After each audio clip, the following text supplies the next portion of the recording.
Welcome back to my digital diaries. This is Frontend Developer Course React series. In today's session, we are diving into one of the most important building block of React, that is JSX and its rule. JSX is the foundation of how we write UI in the React, and understanding its rule will make your components cleaner, smarter, and easier to maintain. Before we start, if you are new to the channel, please do consider subscribing to the channel and click on notification bell to get latest update from my digital diaries.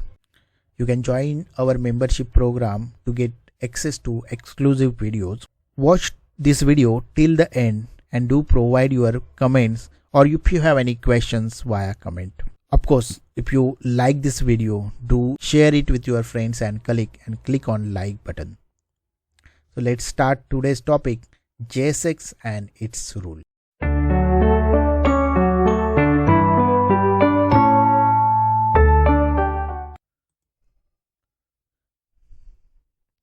Before we understand JSX, it is important to look at how traditional web page is built using HTML, CSS and plain JavaScript. You can see a typical HTML structure. We include our CSS and JavaScript file inside the HTML. Inside HTML body, we have a simple markup. JavaScript traditionally updates the UI. In this example, we are updating UI based on the user logged in or not. So this is how most of the web pages have been built for years.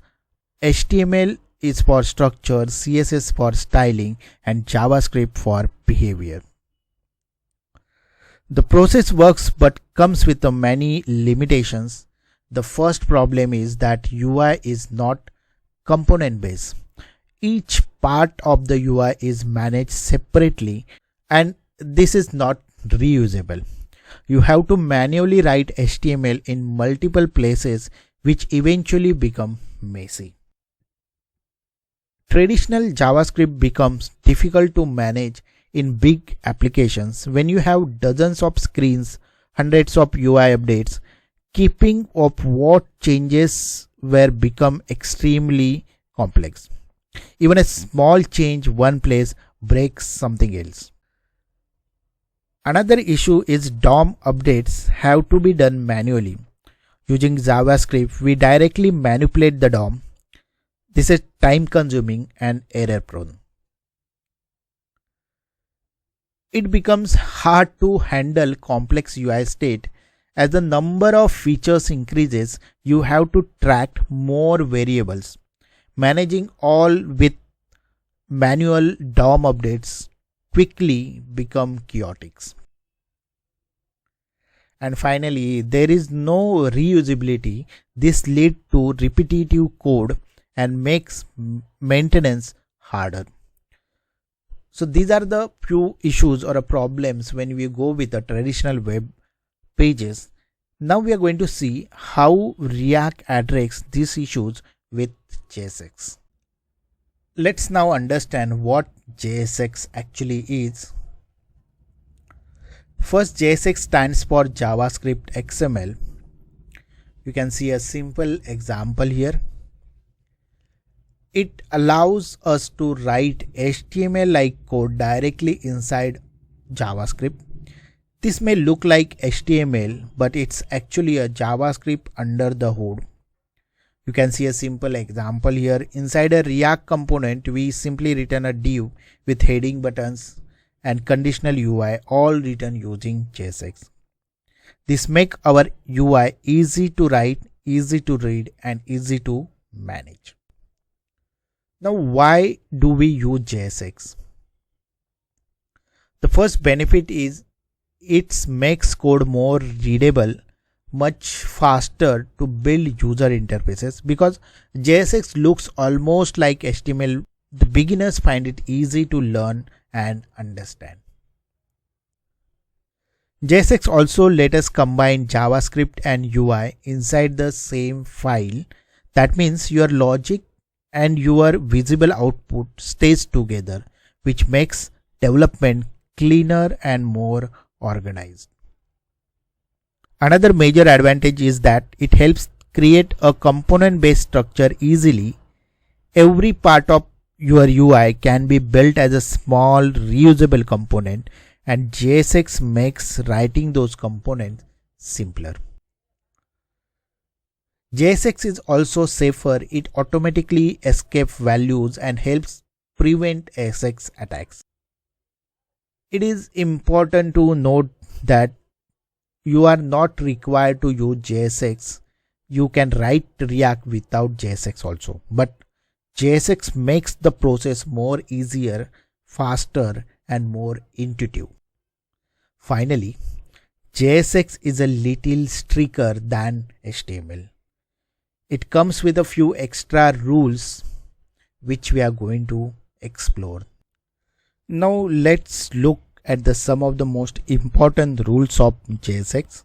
These rules makes JSX predictable, error-free, and consistent across all React components. First rule, JSX must return a single root element. So every JSX expression must wrap its content inside one parent element. Now you can see the first example, which is marked red here. It will throw an error. Here the return statement contains h1 and p tag side by side. Even though this is a valid plain HTML, JSX doesn't allow this. React needs one single wrapper, so it knows exactly what's the component it's returning. So you should be having one node. So below that you can see the corrected version with the green check mark. Both elements are wrapped inside a div, which now becomes a single root element. You can also use React fragments instead of div, and we will learn that later. Second rule, use class name instead of class. So to avoid conflict, React uses class name for CSS classics. This means class is equal to button becomes class is name is equal to button when you are writing JSS. So everything else works the same way, it's just the name that changes. The third rule is self-closing tags, which are mandatory. So in HTML you can write image, just image without closing tag or with the closing tag, both will work. But JSX is stricter here. Tags like image, input, br must be written as a self-closing tag. So instead of just saying image, you have to close that. Okay. So example is like this. You have to do a self-closing here. This tells React that tag is complete and doesn't have any children. Fourth rule, use JavaScript expression inside a curly braces. JSX allows us to embed JavaScript expression directly inside our UI using curly braces. This makes our UI dynamic and interactive. So here is an example. In line shown here is logged in and username.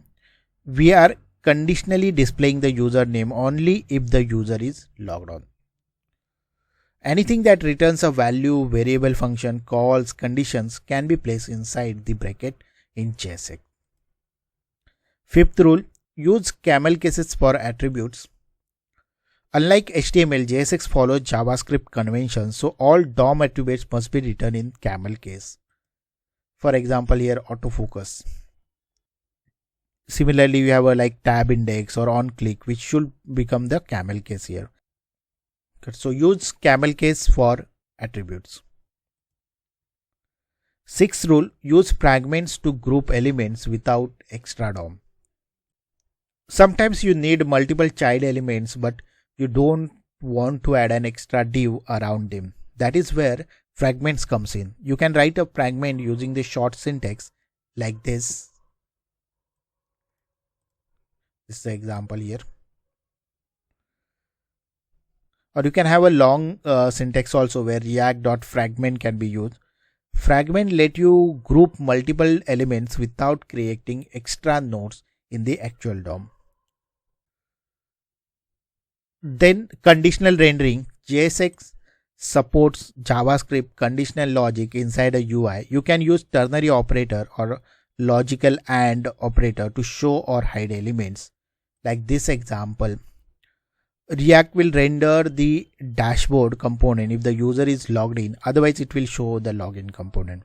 This is one of the most powerful features of JSX because it makes your UI truly dynamic and responsive to application state. Now, important to note, JSX is not rendered directly as HTML by React. Instead, JSX is a first compiled into JavaScript object. This object describes virtual DOM elements. React then uses this object to efficiently update the real DOM. This is what makes React fast, predictable, and optimized. So these rules form the foundation of JSX. Understanding them will help you to write cleaner, safer, and more powerful React components. That's it for today. In next episode, we are going to discuss component-based architecture in React. If you have any question or any feedback, let me know that via comment section.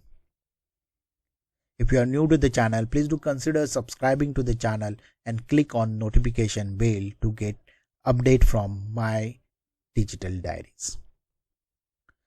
Do join our membership program to get access to our exclusive videos. And if you like this video, please do share it with your friends and colleagues, and don't forget to click on like button. I will meet you in next video. Thank you.